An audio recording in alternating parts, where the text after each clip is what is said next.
Kinumpirma ng pulisya na inaresto nga ang District Engineer ng Department of Public Works and Highways sa Batangas na si Abelardo Calalo. Sabi ng Taal Police, nangyari yan noong Biyernes. Mismong si Batangas 1st District Congressman Leandro Leviste raw ang nagsumbong sa mga otoridad na sinubukan siyang bigyan ng higit 3.1 million pesos ni Calalo. Ito raw ay para pigilan ang mambabatas na imbestigahan ng mga flood control project sa kanilang nasasakupan. Sa isang pahayag, sinabi ng DPWH na suportado nila ang investigasyon sa umano'y korap na engineer. Tinanggal na rin daw siya sa pwesto at sinuspinde. Naniniwala raw ang ahensya na dapat managot ang sinumang mapapatunayang lumabag sa batas. Kanina kinumpirma ni Leviste na kakasuhan na bukas sa Office of the Batangas Provincial Prosecutor si Calalo. Bago ito ibinahagi ni Leviste ang lagay ng mga flood control projects sa sakop niyang bahagi ng Batangas. Madali raw nasira ang mga ito ng mga nagdaang bagyo dahil substandard umano ang mga ginamit na materyales. Kaugnay ng balitang yan, makakausap natin sa linya ng telepono si Police Colonel Giovanni Cibalo, ang Provincial Director ng Batangas PNP. Magandang hapon po sa inyo, Colonel. Yes, no. Good afternoon po.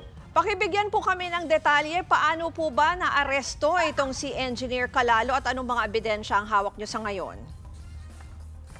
Yes, ma'am. Noong Biyernes po, mahigit 6 p.m., nakatanggap po ang Taal Police Station natin, ma'am, ng information na maaaring magkakaroon ng bribery kay Congressman Leviste.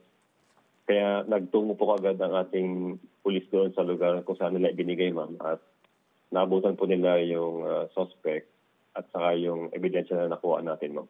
Mm-hmm. Ano po ba iyang nakuha nyo, yung pera? Kasi sinasabi mahigit 3 million pesos. Cash po ba yan? Yes, ma'am.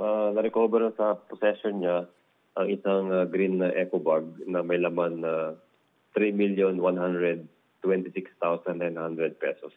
Cash, ma'am. Mm-hmm. Tapos dito sa yung kaya po siya na-aresto ay dahil po doon sa statement ni Congressman Leviste, may iba pa po bang nagbigay ng pahayag tungkol sa insidenteng ito? Wala na po, ma'am.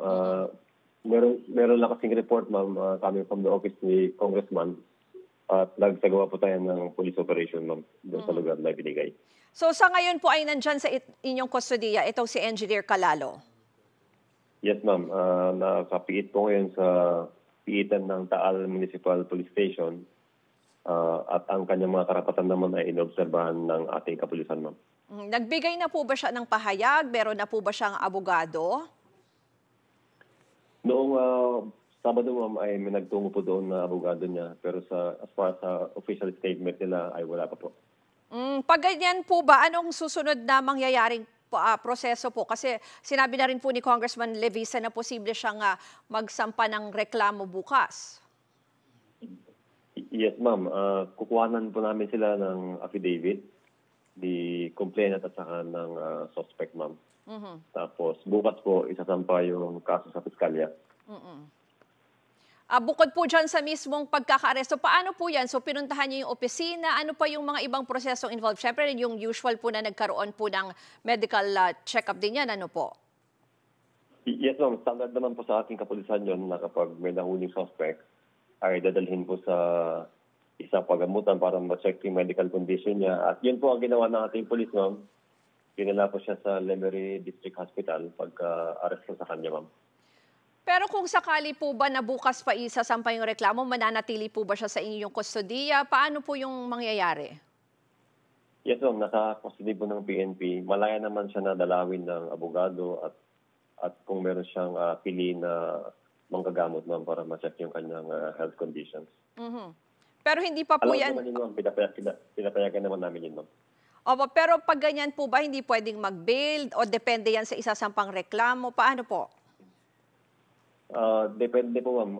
Wala pa kasi nasa pangreklamo. Malaman natin, ma'am, kung talagang pasok siya sa elements ng krimen na isasampa, ma'am.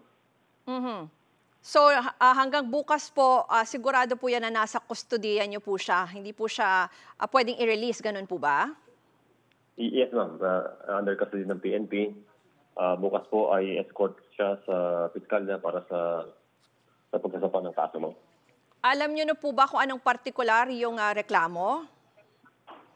Yes, ma'am. Dalawa po yung posible na maaring pasihan ng reklamo sa kanya. Ito pong Republic Act 1319, yung Anti-Graft and Corrupt Practices Act. At saka ito pong Article 212 ng Revised Penal Code, yung corruption of public officials, ma'am. Okay. Marami pong salamat kay Police Colonel Giovanni Cibalo, ang Provincial Director ng Batangas PNP. Mga kapatid, Ruth Cabal po, para sa mabilis na pasada ng mga balitang dapat niyong malaman, mag-follow at mag-subscribe sa social media pages ng News 5.